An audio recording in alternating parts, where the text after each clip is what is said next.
आज की वीडियो में हम बात करने वाले हैं लोअर आईलिड सर्जरी या लोअर लिड ब्लेफरोप्लास्टी के बारे में। बहुत लोगों को पफी आइज की प्रॉब्लम होती है जिसका सोल्यूशन है लोअर लिड ब्लेफरोप्लास्टी। हेलो फ्रेंड्स, मेरा नाम है डॉक्टर अंकित गुप्ता।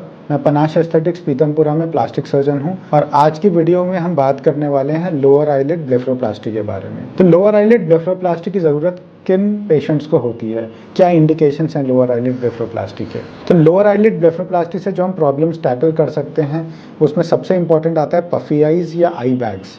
इसके अलावा हम लोअर आईलिड ब्लेफरोप्लास्टी से कई बार लोगों की जो ये आईलिड होती है वो लटक जाती है, सैग करने लगती है, उसे ठीक कर सकते हैं। यदि किसी के आंसू नहीं रुक रहे हैं और वो आंख लटक जाने की वजह से आंसू गिरते रहते हैं, उन्हें भी हम लोअर लिड ब्लेफरोप्लास्टी से ठीक कर सकते हैं। कई लोगों को बहुत गहरे डार्क सर्कल्स आ जाते हैं, उन्हें भी लोअर लिड ब्लेफरोप्लास्टी से और फैट रिपोजिशनिंग से हम ठीक कर सकते हैं। कई बार जो मिड चीक है या जो मिड फेस है ये नीचे लटक जाती है, सैग कर जाती है, तो वो भी लोअर लिड ब्लेफरोप्लास्टी के थ्रू हम अपने पोजीशन पे वापस ला सकते हैं। बहुत लोग मुझसे पूछते हैं कि ये प्रॉब्लम आखिर आई बैग्स की होती किस लिए है, क्यों हो जाती है। तो इसका मेन कारण जेनेटिक होता है, इसीलिए काफ़ी यंग एज में, कई बार 20 साल की उम्र पे भी कई लोगों में यहाँ पे बैग्स डेवलप होने लग जाते हैं। वो फेमिलियल या जेनेटिक टेंडेंसी होती है जिसके लिए हम कुछ नहीं कर सकते। वो पुश्तैनी है, आपको अपने मदर फादर या दादा दादी या नाना नानी के थ्रू मिली है। तो वो जो आई बैग्स हैं वो एक्स्ट्रा फैट है जो आपके आंखों के अंदर है, जो कि लोअर लिड ब्लेफरोप्लास्टी के थ्रू हम आराम से निकाल सकते हैं। इसके अलावा कई बीमारियां हैं जिनमें वाटर रिटेंशन की वजह से यहाँ पे स्वेलिंग दिखने लगती है, जैसे कि हाइपोथायराइड या थायराइड की कमी, लिवर डिजीज़, हार्ट की डिजीज़ या किडनी की डिजीज़। तो यदि किसी को भी ये प्रॉब्लम आई बैग्स की है तो पहले हम इन बीमारियों को रूल आउट करते हैं।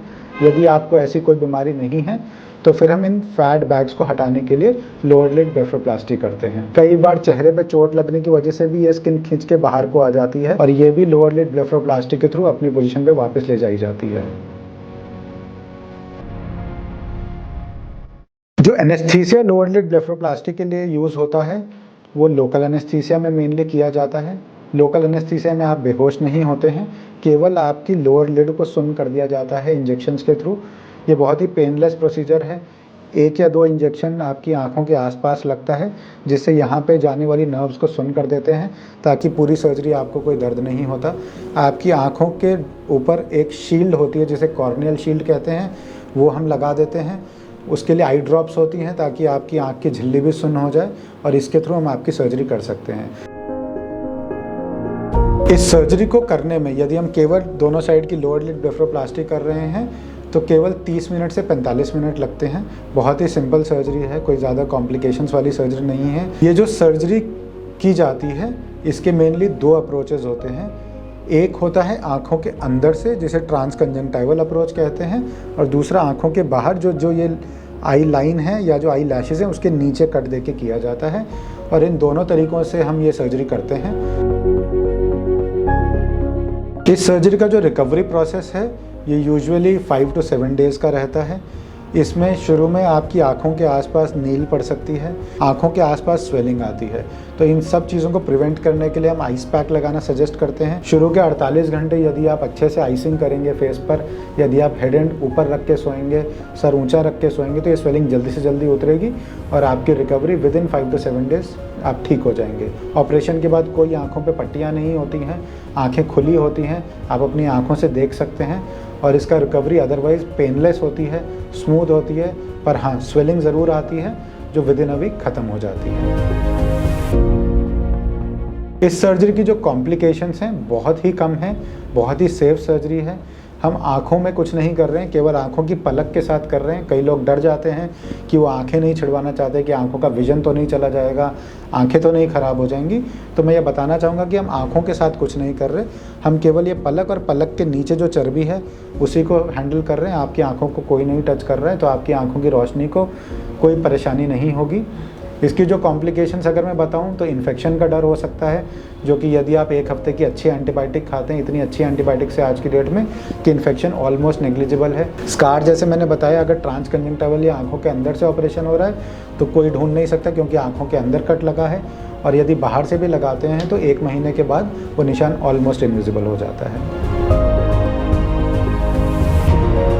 कई लोग मुझसे पूछते हैं कि ये सर्जरी कितनी लॉन्ग लास्टिंग है, ये वापस तो नहीं आ जाएंगे आई बैग्स।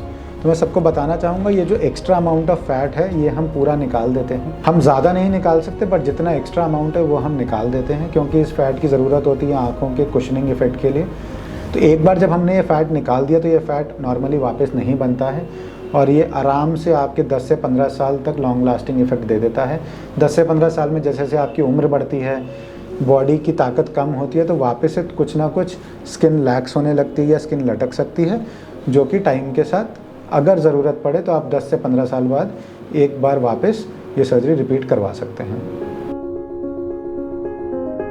अब इस वीडियो में केस दिखा रहे हैं जिनको काफ़ी बड़े आई बैग्स हैं आंखों के नीचे। उन आई बैग्स को हमने लोकल एनेस्थीसिया में ट्रांसकंजंक्टिवल यानी आंखों के अंदर वाले कट से एड्रेस किया है। इस केस में हमने पहले मार्किंग करी, जो एक्स्ट्रा आई बैग्स थे वो उनके 3 हिस्सों में थे, मीडियल, मिडल और लेटरल।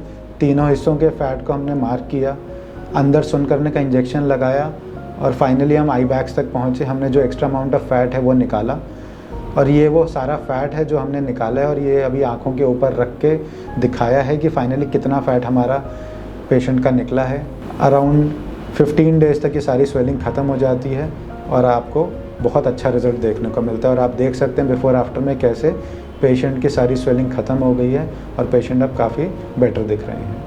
आपको, आपके फ्रेंड्स को या फैमिली में किसी को भी आँखों के आसपास ऐसी कोई प्रॉब्लम है, चाहे वो लोअर लिड में पफिनेस हो, या आंखें लटकने वाली प्रॉब्लम हो, या आंसू ना रुक रहे हों, या अपर लिड में एक्स्ट्रा स्किन हो, तो आप हमारे क्लिनिक को कांटेक्ट कर सकते हैं, या आप हमारे व्हाट्सएप से हमें कांटेक्ट कर सकते हैं, या हमें ईमेल लिख सकते हैं। और यदि आप ऐसी और वीडियोस देखना चाहते हैं तो हमारे चैनल को सब्सक्राइब करें।